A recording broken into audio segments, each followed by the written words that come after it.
الحمد لله رب العالمين والصلاة والسلام على أشرف المرسلين نبينا محمد وآله وصحبه أجمعين أما بعد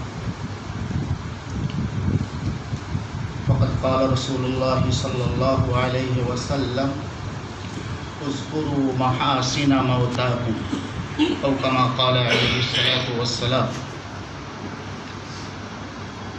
محترم حضرات گرامی قدر، حضرت صاحب رحمۃ اللہ علیہ کی زندگی کے مختلف گوشے تھے۔ آپ کی حیات زندگی کا سب سے نمایاں ورق یہ تھا کہ آپ صاحب بصیرت، فقیہ النفس، مذہبی و روحانی پیشوا تھے۔ آپ فضاؤں کی لکیروں کو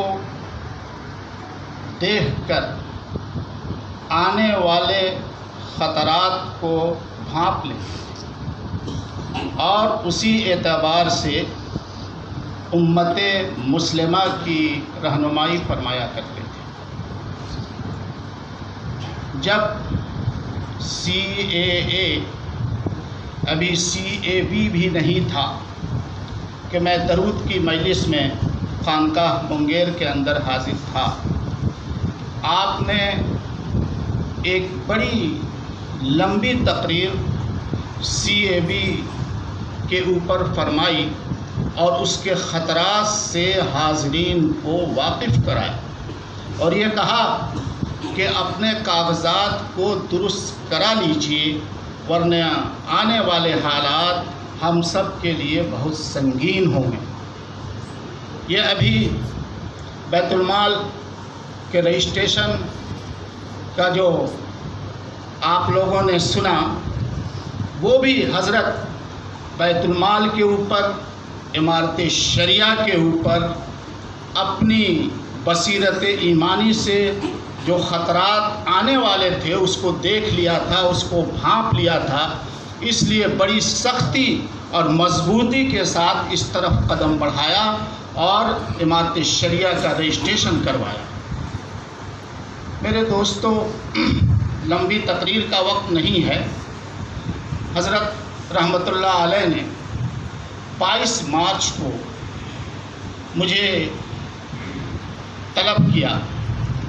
میں العزیز اپارٹمنٹ کے اندر گیا، کچھ کاغذات انہوں نے مانگے تھے، اس کو انہوں نے دیکھا ٹرسٹ کے تعلق سے، اور کچھ کاغذات پر انہوں نے دستخط کیے۔ عمارت انٹرنیشنل اسکول اربا رانچی میں جو قائم ہونے والا تھا، اس تعلق سے آپ نے اس کے اوپر دستخط کیے۔ میں ان کاموں سے فراغت کے بعد حضرت والا سے کہا کہ میں چنئی جانا چاہتا ہوں، وہاں مفتی یحییٰ غنی صاحب 4 ماہ سے ہاسپٹل کے اندر ہیں، ان کے لیور کا ٹرانسپلانٹیشن کا کام ہونا ہے۔ حضرت نے کہا کہ ضرور جائیے۔ رخصت کے وقت میں نے کہا کہ حضرت دعا فرما دیجئے کہ ان کو نئی زندگی مل جائے۔ آپ نے برجستہ یہ آیت پڑھی جو سورہ منافقون کی آخری آیت ہے، وَلَن يُؤَخِّرَ اللَّهُ نَفْسًا إِذَا جَاءَ أَجَلُهَا۔ جب انتقال کی خبر چنئی میں ملی تو یہ آیت مجھ کو بار بار یاد آنے لگی کہ حضرت نے اس آیت کو روانگی کے وقت پڑھا تھا۔ دارالعلوم الاسلامیہ جو عمارت شریعہ کا ایک موقر مدرسہ ہے، ادارہ ہے، ابتدا سے آپ کو معلوم ہے کہ دور حدیث تک تعلیم ہوتی ہے۔ جب اس کا قضیہ نامرضیہ پیش آیا تو آپ نے مجھے طلب کیا اور یہ کہا کہ آپ دارالعلوم الاسلامیہ کی ڈیٹ کو اچھی طرح پڑھ لیں اور یہ مجھے بتائیں کہ یہ عمارت شریعہ کی ملکیت ہے یا نہیں۔ اور آگے جو فرمایا کہ اگر امارت شریعہ کی ملکیت ہوگی تو کہنے لگے میں ہرگز ہرگز اس کو نہیں چھوڑوں گا، اور اگر امارت شریعہ کی ملکیت نہیں ہوگی تو میں ہرگز ہرگز اس کو نہیں چھیڑوں گا۔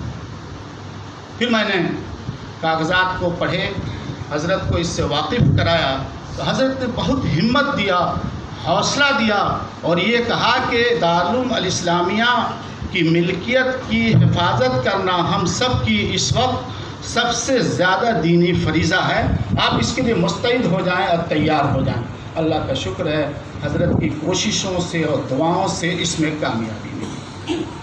تو میرے دوستو، یہ بزرگان دین جو اس دنیا سے رخصت ہوتے ہیں، ان کے اوصاف کا تذکرہ اس لیے کیا جاتا ہے، ان کے محاسن کا تذکرہ اس لیے کیا جاتا ہے کہ ان اوصاف کو ہم بھی اپنی زندگی کے اندر لائیں، ان پر عمل کریں، اور اپنے عمل سے ثابت کریں کہ جانے والے کے ہم سچے جانشین ہیں۔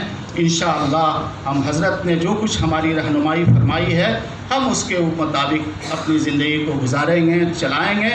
اللہ تبارک و تعالی حضرت والا کو کروٹ کروٹ جنت نصیب فرمائے اور جنت الفردوس میں اعلیٰ مقام عطا کرے۔